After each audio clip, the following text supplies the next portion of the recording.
There's really no words that can ease the pain, the loss of this 14-year-old boy. Now at noon, the suspect still on the loose after a shooting in southeast Portland leaves a 14-year-old dead. We'll have the latest on the investigation. Plus, I thought he was dead, but I performed CPR anyways, and it wasn't until I started praying that he came back to. crabbers spring into action to save crew members on a sinking boat. Also coming up, how much would you pay for this piece of art?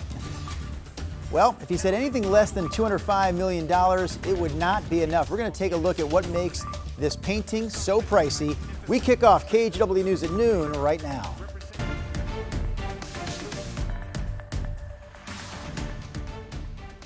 And we start this afternoon with breaking news. PacifiCorp, the parent company of Pacific Power, has reached a $150 million settlement stemming from the historic Labor Day wildfires back in 2020. The settlement resolves claims for more than 1,400 people, both in Oregon and California. The company says their total wildfire claim settlements are up to about $1.6 billion since 2020, covering roughly 70% of all individual claims. PacifiCorp President Ryan Flynn stated the company is doing, quote, the responsible thing to provide plaintiffs with closure.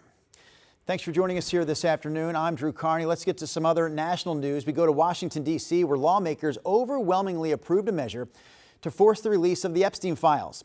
President Trump has already promised to sign the bill, making those files public. NBC's Hallie Jackson has the latest for us from the nation's capital. Now poised to head to the president, a bipartisan bill to force the release of DOJ documents related to the late sex offender Jeffrey Epstein, passing both chambers of Congress nearly unanimously. The bill is passed. After months of resistance from the president and GOP leaders, only one elected Republican voting no. Some Epstein survivors at a vigil at the Capitol when they heard the news. The Senate has passed the bill. The family of Virginia Roberts Giuffre, one of Epstein's most prominent accusers who died by suicide earlier this year, emotional. What does this moment mean to you?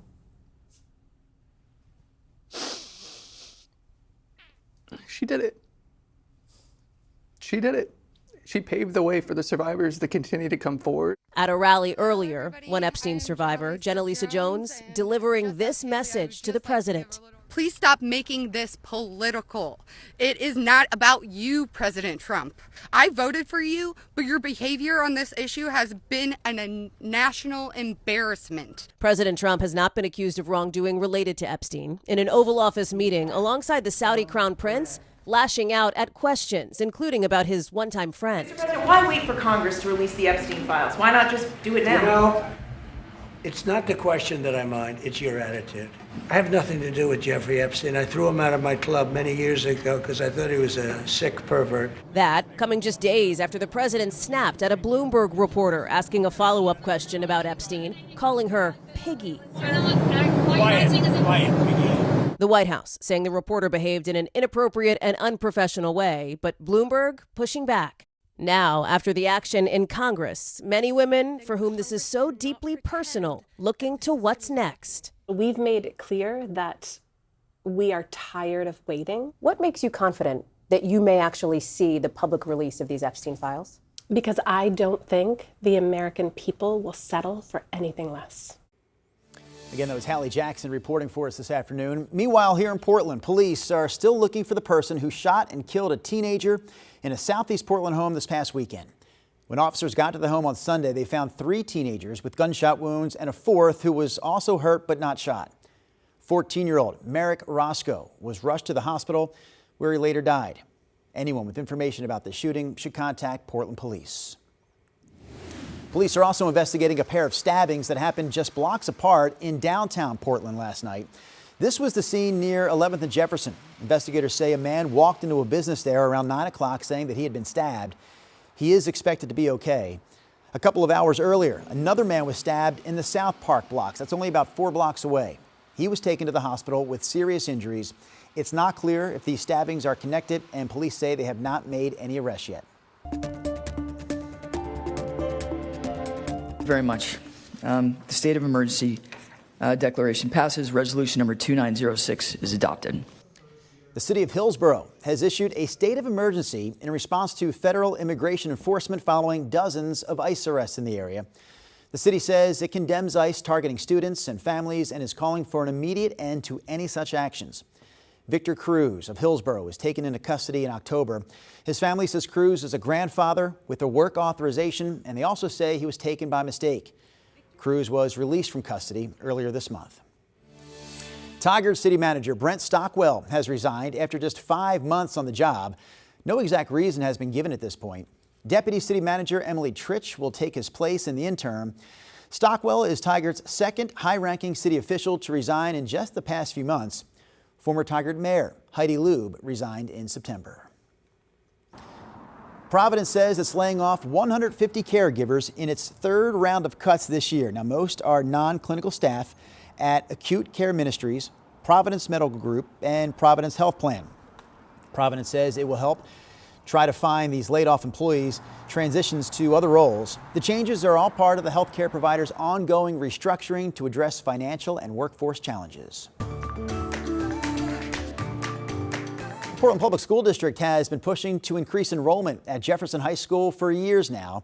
Jefferson has just a fraction of the enrollment of some of the city's other high schools. KGW's Thomas Schultz brings us the latest from North Portland. Well, last week, Portland Public School Board members met to determine how to boost enrollment at Jefferson High School. They're thinking about sunsetting something called dual assignment. Now, for years, kids in North and Northeast Portland could essentially choose which high school to attend between Jefferson, Grant, McDaniel, or Roosevelt. That led to under-enrollment at Jefferson, which is the only predominantly black high school in PPS. Currently, Jefferson just has over 450 students. The other three have around 1,000 kids more at least. And Portland Public has really big plans to modernize Jefferson, which is also going to cost around $400 million. With the remodel, PPS wants to eliminate dual assignment and boost Jefferson enrollment. Though there's a snag. With the remake of Jefferson, they're remaking curriculum there too. And administrators don't know what lesson plans will look like going forward, spurring big questions from some school board members. I have a 7th grader at Tubman right now. Yep. What can I expect for his 9th and 10th grade years academically? And should I have concerns that the quality of that education is going to be inferior to if he went to Roosevelt or McDaniel or Grant? PPS administrators say AP and advanced courses could change at Jefferson in the near future. Electives could be different soon too, sparking uncertainty for families as they're trying to determine where best to send their student. Thomas Schultz, KGW News. All right, next up, a live look outside here downtown Portland on this Wednesday afternoon. A quick break from our headlines so we can check in with Rod Hill, talking about the rest of today's forecast. All right, Rod, what do you have for us? Well, it's crazy because, as you know, Drew, I have a window right here. Yes. And my window right here in Portland, it's sunny blue. A little different. And you just showed kind of the, a different way to look at downtown. It had clouds, so okay. What the heck's that drawing there behind you? All right, this is the visible satellite pictures, old school, but if you really want to pick out clouds in the middle of the day, who has them, who doesn't, especially low cloudiness, it's still the best product out there. So here are the low clouds. I've kind of highlighted them. We talked about the sunrise this morning. Woodburn, Salem down to Albany. It's places where it was foggy this morning. The fog is generally lifted, but it's still overcast and it's much cooler. Portland has the sun. We are seeing increasing clouds at the coast. Here's another way to look at all that, of course, our live cameras. So again, overcast in Salem, and because of that, it's only 40 degrees. Now I'm going to show you some comparative temperatures, and that's why I said only 40.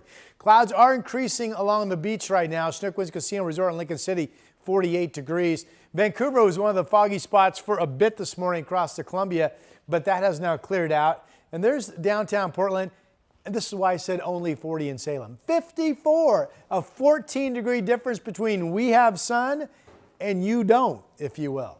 So we're going to be in the mid-50s this afternoon. Eventually, Portland will cloud over, but any rain doesn't come into the valley until late this evening. I'm sorry it's so chilly in Salem. That's your forecast for now. Apology accepted, Rod. All right, next up here on the News at Noon, we've got national headlines for you. We start with this. Billionaire activist Tom Steyer is entering California's governor race. Steyer is a longtime fixture in Democratic politics. He spent millions of dollars backing liberal ballot initiatives and Democratic candidates. Steyer also made a run at president back in 2020.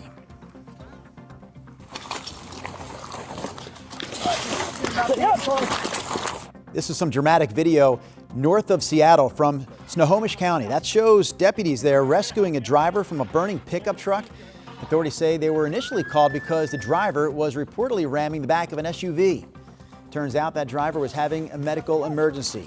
We don't have, though, an update yet on how he's doing. The gaming platform Roblox is rolling out stricter age verification rules for anyone who wants to privately message other players. The platform will now separate chats by groups so users can only message people close to their own age. This new system uses a video selfie age check to estimate a user's age. They're going to guess basically how old you are. Roblox says the videos will be deleted once users are put into an age group. $205 million. Here it is for this Elizabeth Lader portrait, only at Sotheby's, here in the Breuer. The Klimt, Julian, is yours. Congratulations. Some expensive excitement there.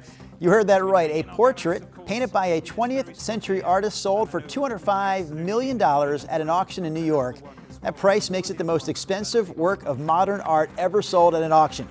According to the auctioneer, the portrait was a masterpiece of Vienna's golden age and represented the painter's artistic maturity. And that's a look at some of today's national headlines.